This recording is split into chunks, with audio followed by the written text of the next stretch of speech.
It's a beautiful story. Here it goes. The monk Rensho paused alone on a bluff high above the beach of Ichi-no-Tani.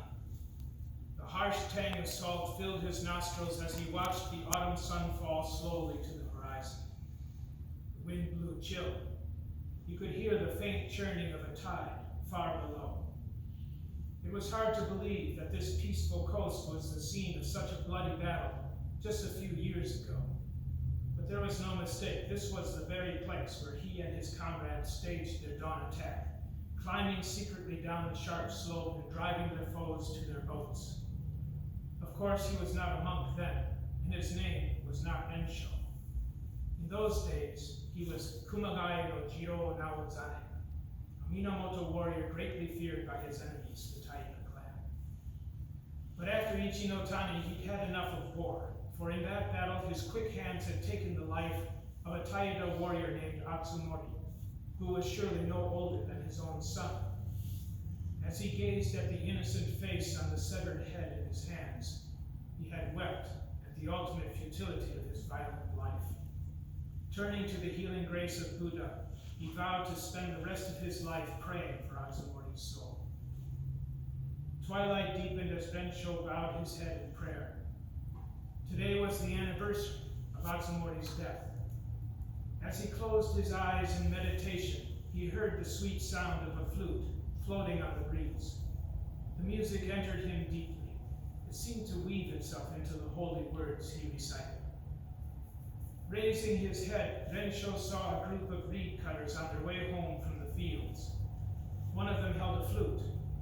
Rensho called after him. My friend, that was sweet music indeed, hardly to be expected in such a place as this. How did a reed cutter with such rough hands learn to play so beautifully?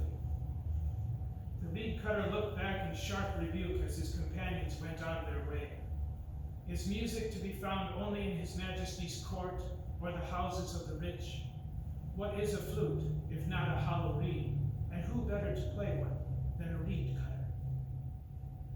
I beg your pardon, friend. I'm sorry if I offended you. It does not matter. But now, Reverend, let me ask something of you.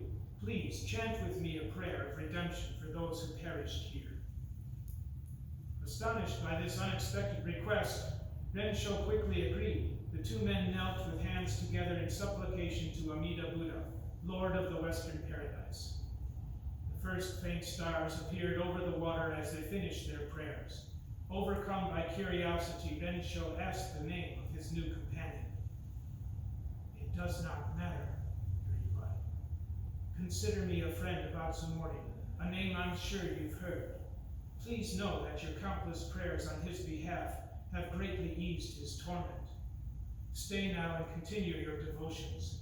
There's no telling what the night might bring. With these words, the reed cutter vanished into the darkness, leaving Rensho alone. Certain that he had just witnessed a miracle, Rensho settled in for the night of prayer. The moon rode high in the west, flooding the beach with silver light. Suddenly, Rensho saw a figure approach, so faint at first that it seemed like a dream.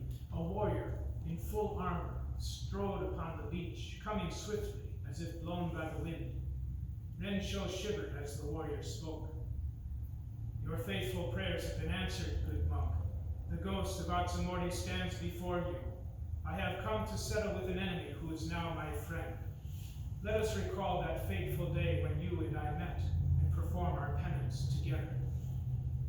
We of the Taira clan had grown reckless in the pride of our power, never suspecting that our downfall was near. We lost the capital and fled to our ships, sailing day after day without harbor, our enemies in close pursuit. Our sleeves were stained with tears. We longed for our homes as captive birds long for the open sky. Finally, we alighted on the shores of Suma at Ichi-no-Tani, cast like driftwood on the beach, living the dreary lives of fisherfolk as the wind wailed in the pines. The Minamoto found us and surrounded our camp. We knew our fate would be decided the next day. My father, Tsunemori, called us together for a final night of entertainment in the face of impending death. I played the flute as others sang and danced. heard you, Renshaw explained in surprise. We were there on the bluff, awaiting the signal to attack, and the clear tones of the flute reached us from below. So beautiful it brought tears to our eyes. You were a masterful player. It proved my undoing, the ghost replied, for when you attacked, I went to retrieve my flute as my comrades broke through to the ships. By the time I reached the water, they were far out in the offing. Renshaw's eyes grew suddenly bright. And so I found you alone on the beach. We grappled and fell in the billowing foam, swords drawn, but you were a mere boy, no match for a veteran like me. By the time I realized how young you were, it was too late. Blinded by the memory of his own violent death, the ghost approached Renshaw with his sword drawn as if to strike. But prayers washed his eyes with forgiveness, and he saw the monk again for what he really was, a friend in spirit. Bidding farewell, the ghost of Azumori faded away as dawn broke, assured that one day he and Renshaw would be reborn together in paradise. That's the story of Azumori. It's a wonderful play. It's unusual in for the person, in this case Renshaw, he's called the Waki, he's the secondary actor. He's the one that's supposed to bring the main actor out to tell the story. It's unusual that they know each other. Usually the secondary actor is an anonymous priest who's traveling, sightseeing, and he goes to a famous place, and somebody who's associated with that famous place comes out first as a person of the place, and the second act as his real form, whatever that might be, either a woman or a man who has some memory from centuries ago. And them asking, because they're attached to the world that can't escape, as Azumori was, they ask for prayers to be released. But Azumori is unusual in that they know each other. In fact, the priest was responsible for Azumori's death in the first place. So it's got an added layer of meaning to it that the other plays did not have. So if I can demonstrate one other thing,